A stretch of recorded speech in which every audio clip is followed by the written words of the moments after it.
సరే ఎలక్షన్లు వస్తాయి, అప్పుడప్పుడు గెలుస్తాం, అప్పుడప్పుడు ఓడతాం, అది పెద్ద సమస్య కాదు.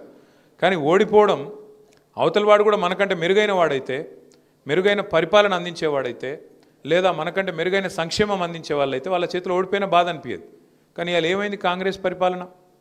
22 నెలల్లో కేసీఆర్ గారు ముందే చెప్పిండ్రు తెలంగాణ ప్రజలకి, ఎన్నికల సమయంలో చెప్పినారు. 2 ముఖ్యమైన మాటలు చెప్పింది కేసీఆర్ గారు. ఒకటేమన్నారు, ప్రజాస్వామ్యంలో పార్టీలు కాదు గెలవాల్సింది, ప్రజలు గెలవాలి, ప్రజలు గెలవాలి తప్ప పార్టీలు పెద్ద ముచ్చట కాదు అనే మాట చెప్పింది. చాలా మందికి అర్థం కాలే ప్రజలు గెలుసుడేంది అని. అట్లాగే ఇంకొక మాట చెప్పింది కేసీఆర్ గారు, మోసపోతే గోసపడతాం, యాది పెట్టుకోండి అని చెప్పిండు. ఇలా ఎవరు గోసపడుతున్నారు రాష్ట్రంలో? చూడండి మీరు ఒకసారి, తెల్లారి లేచి పేపర్లు చూస్తే, ఆ టీవీలు చూస్తే లైన్లలో ఎక్కడికక్కడ, ఇప్పుడే కమలాకరణ చెప్తుంటే నవ్వినాం మనందరం. ఇవాళ భూములు కాదు, భూమి ఉన్న వాళ్ళు కాదు, భూములు ఆస్తులు పెరిగిన వాళ్ళు కాదు, యూరియా బస్తా ఉన్నవాడు వాడే లక్షాధికారి పరిస్థితున్నదని చెప్పి కమలాకరణ చెప్తే మనం నవ్వినాం. కానీ ఇవాళ నిజంగా కూడా ఎంత బాధాకరమైన పరిస్థితి తెలంగాణ వ్యాప్తంగా. నల్లగొండలో నిన్ననే ఒక తమ్ముడు యూరియా కావాలని ఒక గిరిజన సోదరుడు, లంబాడ సోదరుడు ఆందోళనలో పాల్గొంటే ఆయనను గుంజుకొచ్చి పోలీస్ స్టేషన్లో పెట్టి 3rd డిగ్రీ టార్చర్ చేసి ఉల్టా కేసు బనాయించి ఇంటికి పోయి భార్యను బండబూతులు తిట్టి ఇవాళ ఆయన నడవరాని పరిస్థితిలో కుంటుకుంటూ తిరుగుతుంటే నేను ఆ వీడియోలలో నేను చూసిన. జగదీశ్వర్ రెడ్డి గారిని రిక్వెస్ట్ చేసి, అన్న మీరు పోయిరండి, ధైర్యం చెప్పిరండి ఆ పిల్లగాడికి, అవసరమైతే వదిలిపెట్టద్దు వీళ్ళను, అవసరమైతే మానవ హక్కుల కమిషన్ పోవాలి, అవసరమైతే మనం ఇక్కడ ఎస్సీ ఎస్టీ కమిషన్ కూడా పోవాలని చెప్పి జగదీశ్వర్ రెడ్డి గారిని ఇప్పుడే పంపించి వచ్చిన. ఎందుకు వచ్చింది ఈ పరిస్థితి? ఎందుకు ఇవాళ రైతులు ఎవరైతే సుభిక్షంగా ఉండిరో ఆటో ఓనికి చెప్తే ఆటో ఓడొచ్చి ఇంటి ముంగట యూరియా బస్ తీసిపోతుండే కేసీఆర్ ఉన్నప్పుడు, ఇవాళ ఏంది మళ్ళా? నిజాయితీగా చెప్పిండు రేవంత్ రెడ్డి గారు, చాలా నిజాయితీగా చెప్పిండు. పాత రోజులు తెస్తా అని చెప్పిండు, తెచ్చి చూపెట్టిండు.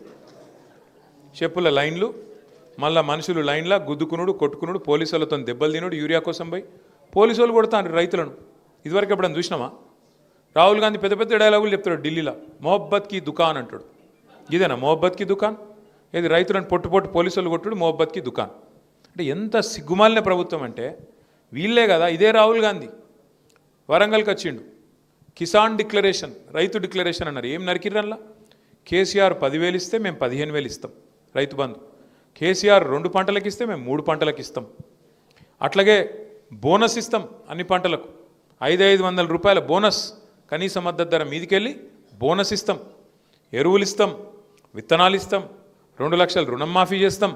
ఇన్ని చెప్పినోళ్ళు ఇవాళ ఏది నీ మొహబ్బత్ కా దుకాన్? రైతుల మీద పడి పోలీసు వాళ్ళు లైన్లలోకి వచ్చి కొడుతుంటే ఇవాళ అవి మౌనంగా భరించుకుంటూ ఉండాల్సిన పరిస్థితి. గట్టిగా యూరియా కోసం రోడ్ ఎక్కితే మొహబ్బత్ కా దుకాన్ ఏంటంటే తీసుకుపోయి పోలీస్ స్టేషన్లో కుమ్ముడు, మొహబ్బత్ కా దుకాన్. ఇది కాంగ్రెస్ వాళ్ళ నీతి. ఇది ఒక దిక్కుంటే, ఇంకో దిక్కు మీ కరీంనగర్లో ఇంకో పార్టీ వాళ్ళది ఇంకా గమ్మత్ దుకాణం. చూడురు మీరు, అది వాళ్ళది. నిన్న చెప్పిండు మోడీ గారు, మొన్న మోడీ గారు 3 రోజుల కిందట సాయంత్రం 5 గంటలకు టీవీలలో వస్తున్నానగానే చాలామంది గుండెల్లో రాయబడ్డది. వామో మళ్ళీ నోట్లు రద్దు చేస్తాడా, మళ్ళీ ఏం చేస్తాడా ఈయన అని చెప్పి చాలామంది భయపడ్డారు. నేను అనుకున్న దబ్బన మన తెలుగు పిల్లలు చాలామంది అమెరికాలో ఉద్యోగాలు చేసుకుంటారు, చదువుకుంటారు. వాళ్ళకి ట్రంప్ వచ్చినాక మళ్ళీ ఏదో కొత్తది ఇబ్బంది పెడుతుండట, ఈ H1B అని అదని ఇదని $1,00,000 కట్టమంటుండట. దాని మీద ఏమైనా చెప్తాడేమో, ధైర్యం చేసుకుని ఆఖరికి మోడీ గారు ఏమైనా ట్రంప్ మీద గర్జిస్తాడేమో అనుకున్నాను నేను. ఏం చెప్తుండే తెలుసా మోడీ గారు? నేను 8 ఏళ్ళుగా మిమ్మల్ని అందరినీ కూడా పీల్చి పిప్పి చేసి మంచిగా బ్రహ్మాండంగా GST 15 లక్షల కోట్లు వసూలు చేసిన, ఏది 8 ఏళ్ళ కింద నేనే తెచ్చిన, పెద్ద స్లాబులు పెట్టిన, 28% గుంజిన మొన్నటిదాకా, ఇప్పుడు జర తగ్గించిన, ఇక కాబట్టి రేపటి నుంచి పండుగ చేసుకోపోరు అంటుండు. ఇది ఆయనే చేసిన తప్పు ఆయననే సవరించుకొని మనం పండుగ చేసుకోవాలన్నట్టు. ఏమిటికి పండుగ? GST బచత్ ఉత్సవ్ అట. ఇక దానికి మళ్ళీ ఇక్కడ డప్పు కొట్టేటోళ్ళు మస్తుకున్నారు, బండి సంజయ్ ఇంకా చాలామంది ఉన్నారు అసంటోళ్ళు. దేవుడా మోడీ దేవుడు? ఏమిటికి దేవుడు? చేసిన తప్పును సవరించుకున్నందుకు దేవుడా?